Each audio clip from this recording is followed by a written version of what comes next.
I never thought I'd hear the woman I married say something so twisted, so low that it would leave me frozen, staring at her like I didn't even know who the hell she was. "Why don't you just join us, babe?" she said, real casual, like she was inviting me to dinner. Her name is Madison. Everyone called her Maddie. Blonde, blue-eyed, and had that fake sweet voice that made strangers think butter wouldn't melt in her mouth. But that night, all I saw was the devil behind a pair of perfect lashes. We were sitting at the dining table. Well, she was sitting. I was standing by the doorway because I had just gotten home early from work. Big mistake. I walked in on Maddie sitting across from some smug-looking jackass named Carter who looked way too comfortable in my house.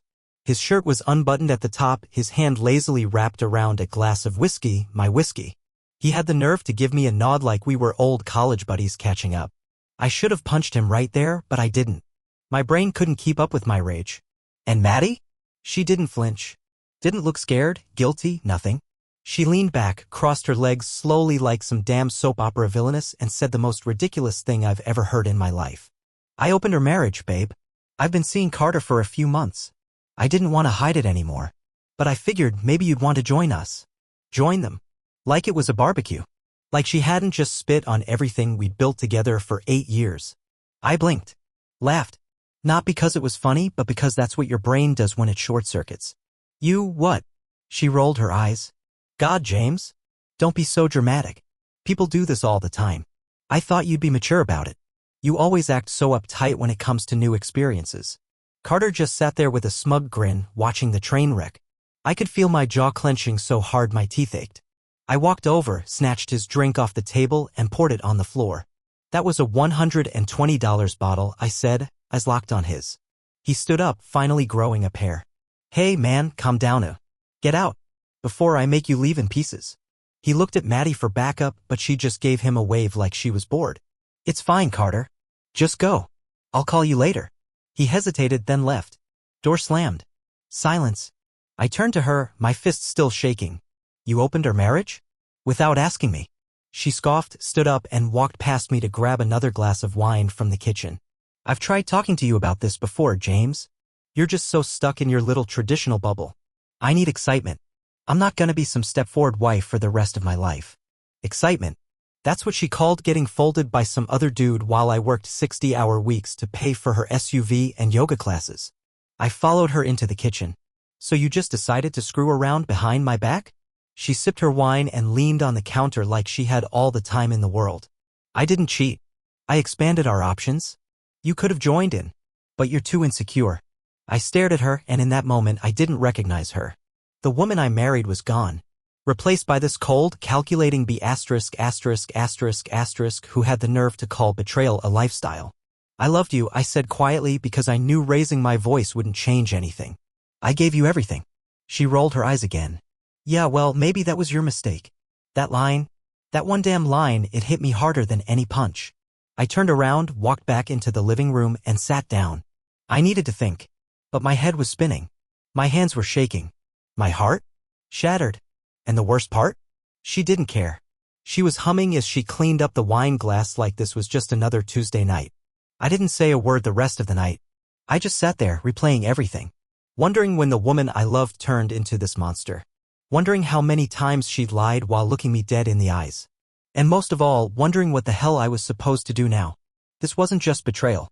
This was war. I didn't sleep that night. I couldn't. I just sat on the edge of the bed, staring at the wall while Madison slept like a baby beside me. No guilt. No remorse. Just peace, as if she hadn't just driven a dagger through my damn chest and twisted it for fun. Every time I closed my eyes, I saw Carter's smug face. I imagined his hands on her, the way he probably kissed her, touched her in the same bed where we used to hold each other. My stomach turned with disgust. Rage and heartbreak tangled inside me, an emotional noose that kept tightening.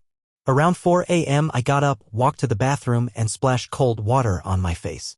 My reflection stared back, hollow-eyed and tense. I didn't recognize the guy in the mirror either. He looked broken. But something in me snapped. I wasn't going to stay broken.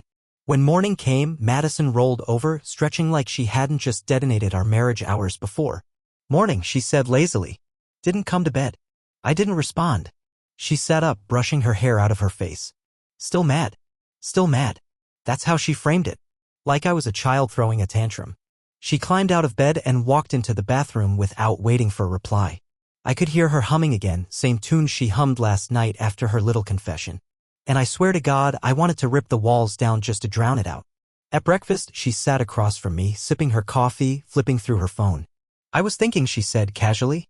We could lay some ground rules. You know, if you're really so against the idea of joining, maybe you can have your own fun too. Balance it out? I nearly dropped my mug. You're unbelievable, I muttered. What? She blinked like I was the crazy one. This is healthy. Transparent. Isn't that what everyone wants in a relationship? No, I said, standing up. What people want in a relationship is loyalty. Commitment. Not some twisted open-door policy where they get blindsided by their wife's affair and then get offered AF*********************** invitation to the circus. She crossed her arms. It's only an affair if you didn't agree. I gave you the option. I walked away. If I stood there another minute, I was going to say something I'd regret, or worse, do something. I went to work, but my mind wasn't there. I spent the whole day replaying every moment with her, every lie she must have told to cover her tracks. The girl nights, the sudden interest in yoga classes she never actually went to, the times she said she was too tired to be intimate but somehow had the energy to play house with Carter. It all made sense now. And it made me sick. I got home around 6 and the house was too quiet. Madison wasn't there. I didn't bother calling. I didn't want to know where she was. I already knew. Probably wrapped around Carter in some hotel bed, telling him how emotionally stunted I was, or whatever excuse she used to make herself feel better. I went straight to our shared office and opened her laptop. I had no shame left. Trust was already dead, buried, and pissed on. Emails. Hundreds of them. Messages to Carter, pictures, plans. She even had a folder titled Adventures. Full of dates, selfies, and a video. I didn't click it. I couldn't. The name alone made my blood boil. She wasn't even trying to hide it. That was the worst part. It was all there like a scrapbook of betrayal. She was proud of it. Documenting her secret life like it was a damn travel blog. I backed away from the desk and sat on the floor.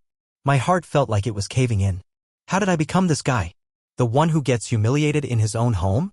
The one whose wife invites him to join in with her affair partner like it's some modern-day bonding exercise? I should have seen it. Maybe I didn't want to. Maybe I loved her too much. Or maybe I was just convenient. The stable one. The boring one.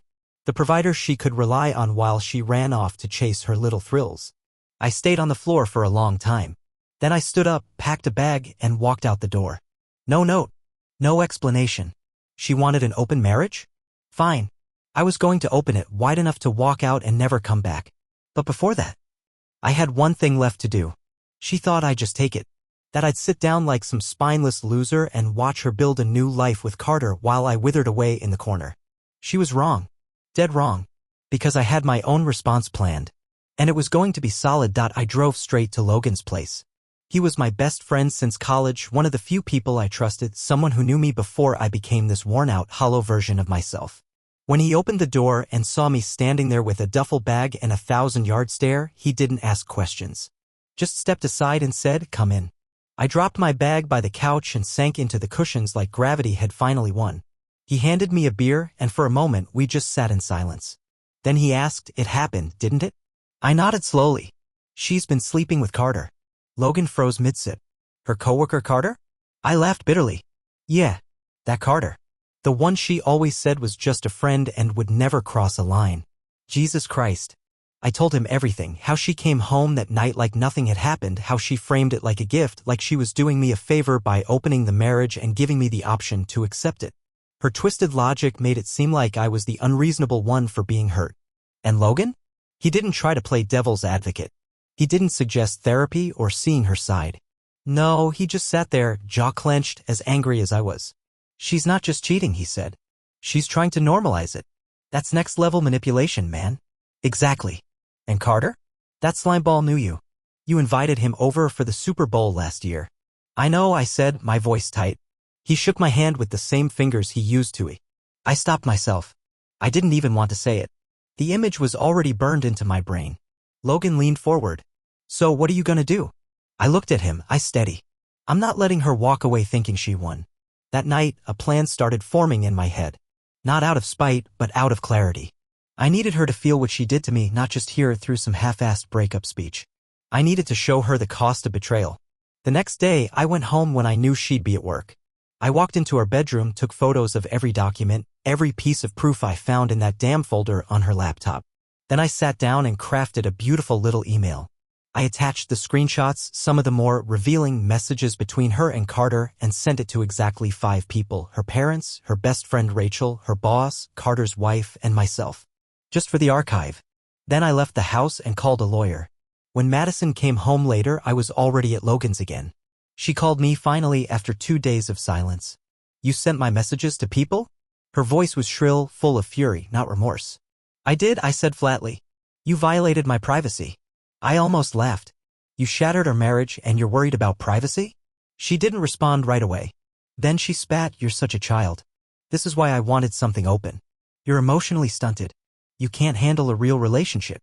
That one hit hard, but I didn't let it show. "No, Madison. I just don't define real as sharing my wife with some smug little coworker who sends her D***K pics over lunch break. You're overreacting. People do this all the time now. We're not in the 1950s. "No," I said, "but I sure as hell thought we were in a marriage." "Silly me. You're really going to throw away everything over this," she snapped. I was quiet for a moment. Then I said, "You already did." And I hung up. She came to Logan's 2 days later. Banged on the door like she owned the place. I was tempted not to answer, but I did because I wanted to look her in the eyes one last time. Her face was a mix of anger and desperation. "You can't seriously think you're the victim here." "Oh, I don't think I'm the victim," I said. "I think I was the idiot who trusted you." "Big difference." She stepped inside like she was still entitled to space in my life. "Look, I'm sorry if it came out wrong. I didn't mean to hurt you, but I can't just shut off who I am. I'm not meant for monogamy." "Then you should have said that before the vows, Madison." She rolled her eyes. "Come on. We both know things change. People change. But decent people tell the truth. They don't bring other men into their marriage and expect applause." She scoffed, turning to leave. "You're going to regret this." I watched her walk out, head held high like she was the one wronged. But I didn't regret it. Not a single damn thing. That night, I sat with Logan again, a calm starting to settle over me. The rage wasn't gone, but it had cooled into something sharper: clarity. I wasn't broken anymore. I was rebuilding. On my terms. And Madison? She'd finally realize what it felt like to lose something real. Because this time I was done playing the fool. The first morning I woke up without Madison in my life, something felt strange. Not peace. Not yet. But space. Breathing room. I hadn't realized how much of my soul she had suffocated with her lies until I finally had the silence back. No fake smiles. No random late nights.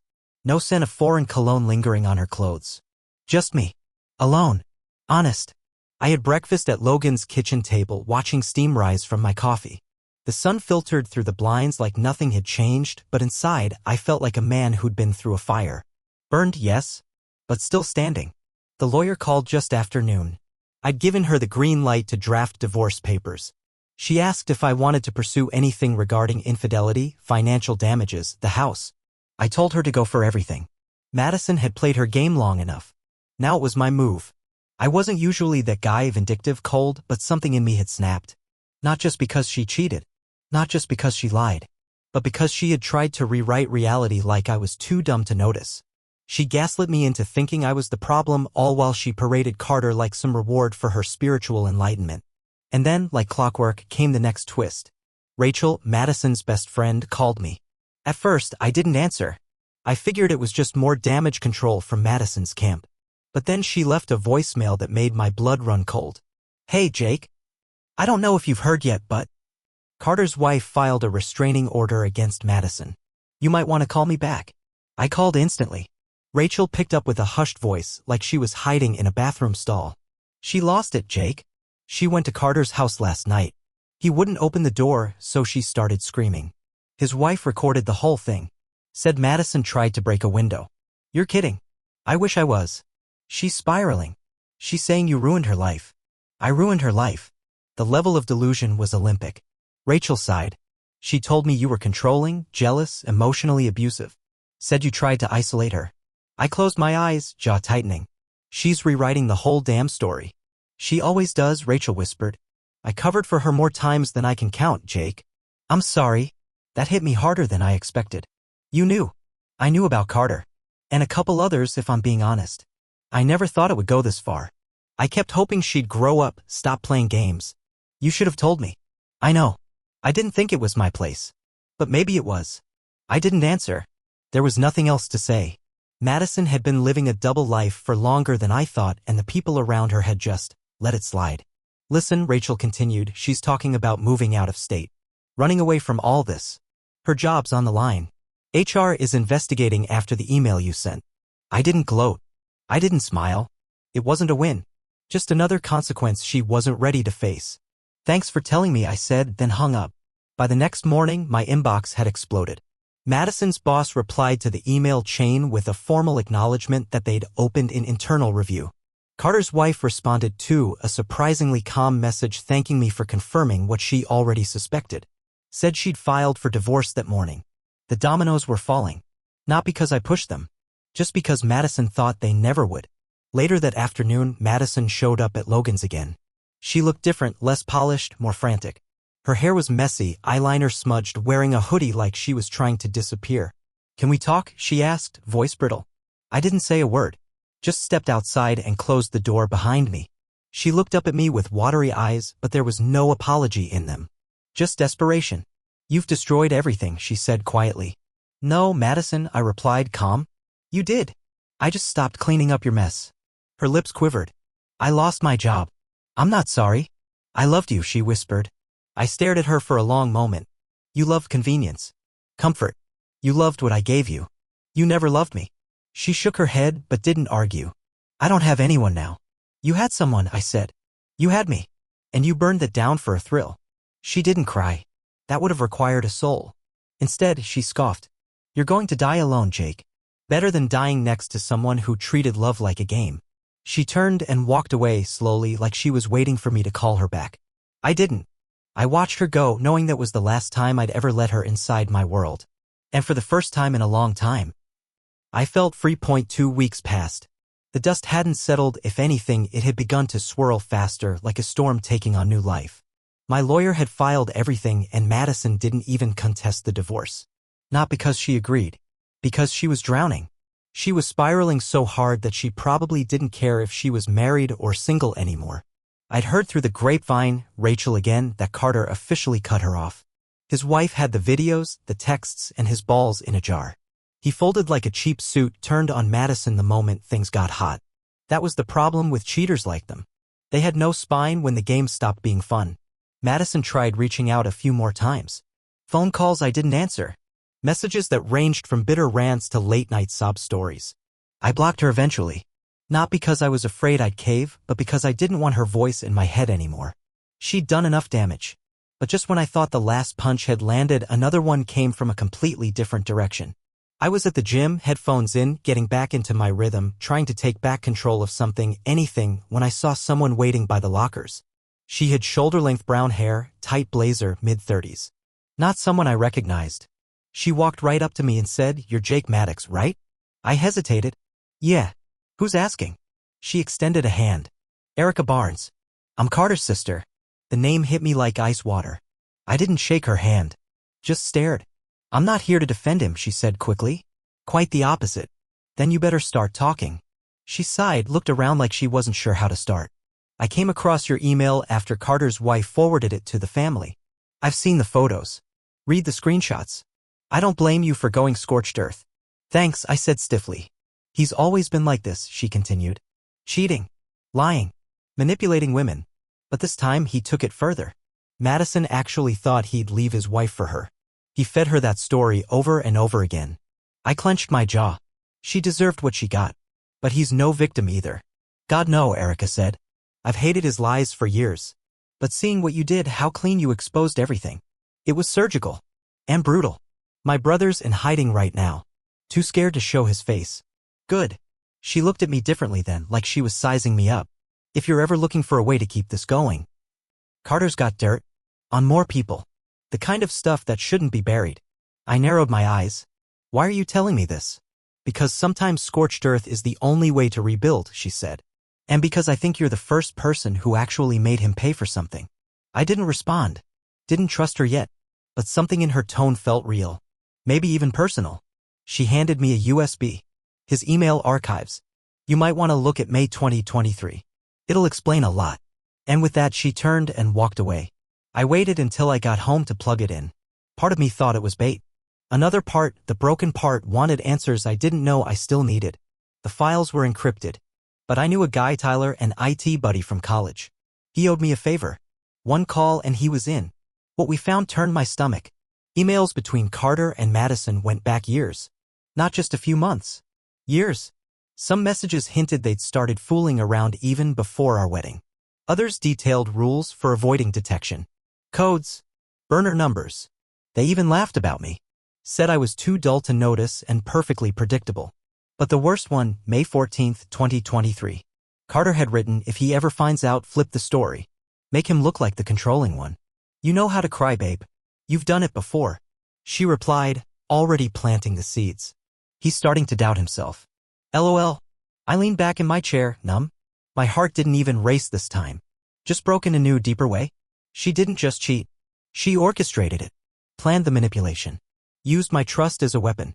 This wasn't a mistake. It was a goddamn war I didn't know I was fighting. I sat there, staring at the screen, realizing there would never be closure. Some betrayals didn't come with clean endings. They just left craters. But one thing was clear, she had underestimated me. They both had.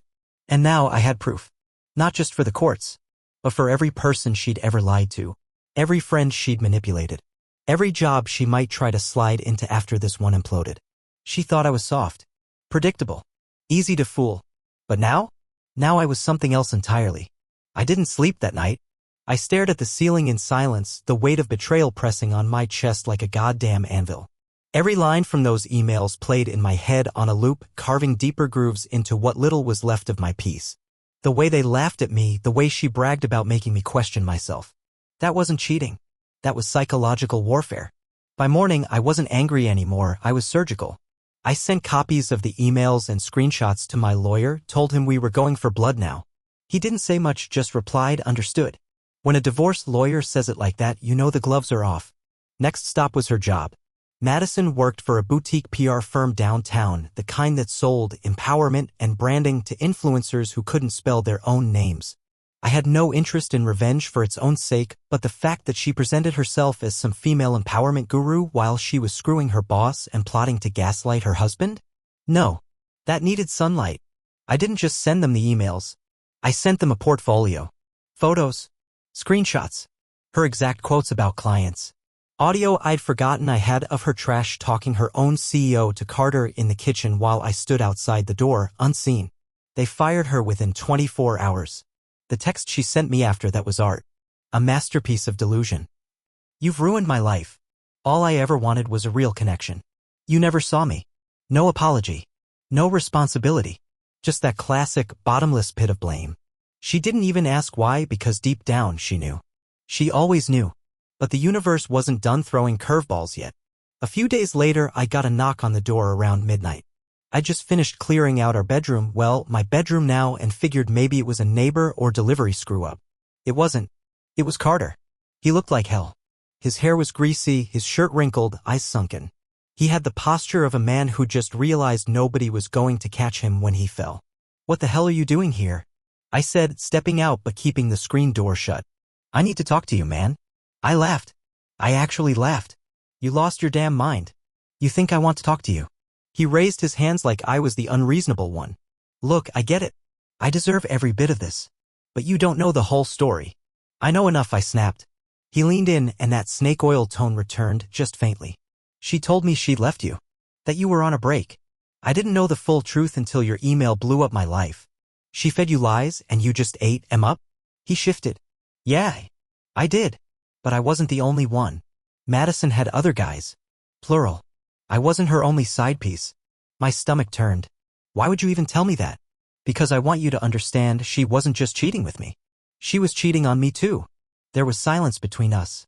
I didn't want to believe him, but it fit. The way she always disappeared for self-care weekends.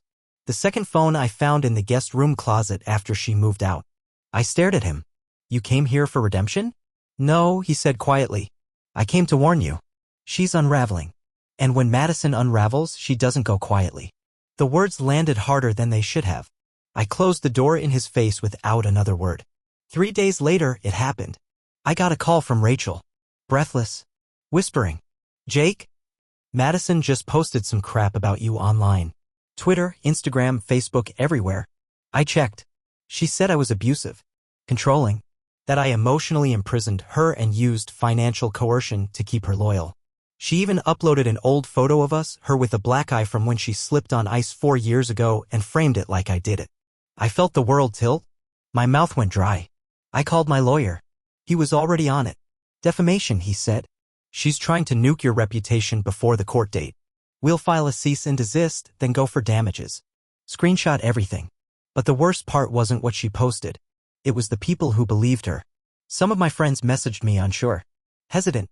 "Bro, what's going on? Did you really hit her?" That crushed me more than anything. That a woman like Madison could commit betrayal after betrayal and still manipulate people into seeing her as the victim. That's when it hit me. This wasn't about her anymore. This wasn't about Carter, or the affair, or even the divorce. This was about reclaiming who I was. My name. My story. And I wasn't gonna let her write the ending. She didn't stop. Even after the cease and desist was delivered, even after my attorney made it clear we were coming for damages, she doubled down. Created burner accounts. Sent anonymous tips to my job, claiming I'd harassed her, that I'd stolen money. Her creativity knew no limits, and neither did her desperation. But what she didn't realize was that I wasn't the same man she used to control. I wasn't confused or in denial anymore. I was focused. I was sharp. And more than anything, I was done playing defense. Her campaign of lies finally tipped the scale in my favor. My job did a thorough internal review, everything came back clean. HR even apologized to me in private. I could see it in their eyes, they knew what this was. They'd seen women like her before. The charming ones. The manipulators. The ones who smiled through their teeth while poisoning the well. That's when something inside me snapped into place. I stopped reacting. I started planning. I hired a private investigator, not for her cheating. I already had all I needed but to track her finances. Madison always had a taste for drama, but her love for expensive things? That was her Achilles heel. She'd taken money out of our joint account 2 days before filing for separation. Transferred it to an unknown card. I hadn't noticed in the chaos, but the PI found it. Turns out she'd been funneling money into a secret account for months. Enough for a down payment on a new apartment in Miami. Enough to disappear, to start fresh, as she put it in a journal entry the PI dug out from a storage unit under her maiden name. She'd been planning an exit. Not just from me, but from the consequences. A whole new life, funded by the man she publicly labeled an abuser.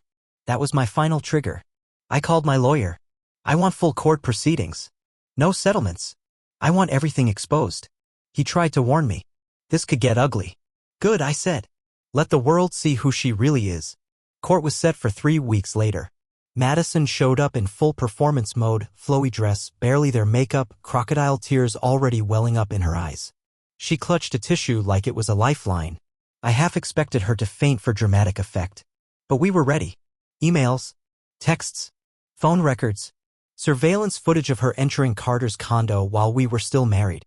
Her journal entries, the hidden bank account, witness statements from neighbors who saw Carter's car in our driveway when I was out of town. And then the nuclear bomb, a voice recording. I had wired the spare bedroom the day after I found the second phone. Left it recording for hours each day.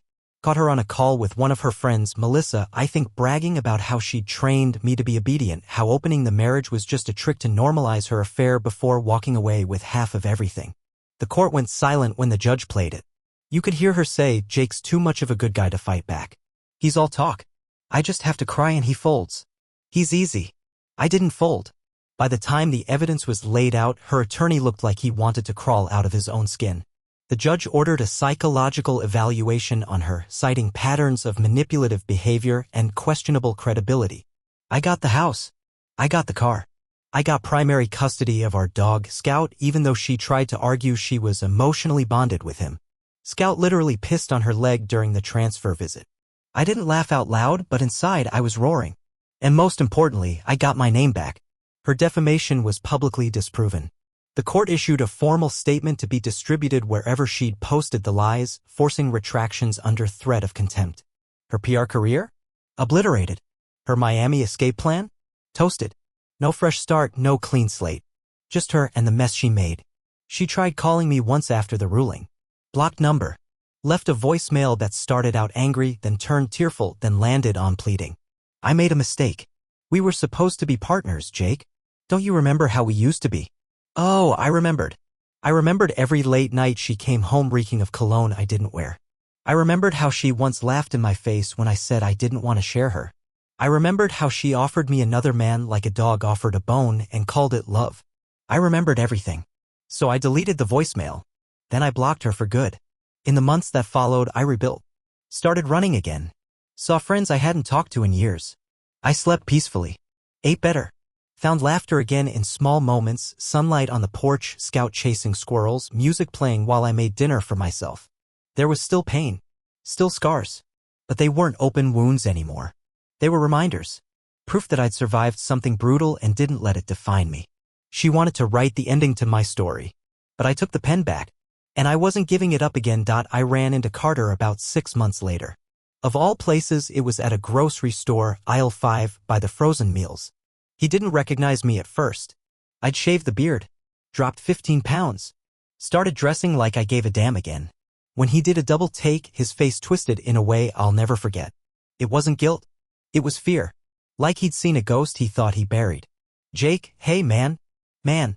That word hit different coming from the guy who used to sneak into my house while I was on business trips and mess around with my wife in my bed. I didn't flinch. Just looked him up and down. He looked worse than I remembered, greasy hair, dark circles under his eyes, wearing one of those cheap hoodies that never fit right. How's Madison? I asked, cool as a winter breeze. He shifted. Oh, we're not, she's kind of gone off the rails. I raised an eyebrow. You don't say. He sighed. Look, man. I didn't mean for it to go that far. I thought you were okay with it. She said you opened the marriage. I smiled, but there wasn't an ounce of warmth in it. She also told people I beat her, that I stole money, that I was mentally unstable. You still trusting that source? He didn't answer. Just stared at the floor like it held the answers to all of life's bad choices. You were just her escape plan, I said. A distraction. A pawn she dressed up in cologne and kept on standby. Don't take it personal. She does that to everyone eventually. He opened his mouth to speak, but I walked away. Felt damn good. Madison tried dating a couple of guys after the divorce. From what I heard, none of them stuck. Word travels fast when your name's attached to online smear campaigns and court-ordered retractions. Her reputation followed her like a shadow she couldn't outrun. I heard she moved back in with her mom. Started working part-time at some small PR firm out of town. No glamour. No flashing lights. Just quiet. Obscurity. And she hated quiet. As for me, I didn't rush into anything. Spent a full year single. Healing. Reflecting. Working through the wreckage of what she'd done and what I let slide for too long. I started seeing someone new eventually. Her name's Rachel. Met her at a charity run downtown. She talks with her hands, laughs from the gut, and calls out red flags like a referee. She knows everything. The full story. I didn't hide any of it. She told me once, you don't seem bitter, Jake. Just carved up a little. She wasn't wrong. Betrayal cuts deep. It doesn't just slice through your trust, it carves into your identity. Who you are. What you thought you believed. And the scariest part is how much of yourself you realize you gave away to someone who never deserved it. But piece by piece, I took it back. One gym session at a time. One court victory. One block number. One night of peaceful sleep without looking over my shoulder wondering who she was texting. I don't hate Madison anymore. That's the thing people don't talk about. Hatred is just another leash. Another connection. It keeps them in your head, keeps them part of your story. Nah. She's not part of my story anymore. She's a footnote. So, if you're reading this because you're where I was, suspicious, lost, hurt, afraid to confront the truth, listen to me. Trust your gut. It knows before your heart does. Don't let anyone convince you that love means tolerating betrayal. And never ever let someone make you feel guilty for drawing a line between love and humiliation. You can survive it. You can rise from it. But only if you stop trying to fix what someone else is committed to breaking. Take the pen back. Write the ending yourself. That's what I did. And damn, it feels good to finally breathe.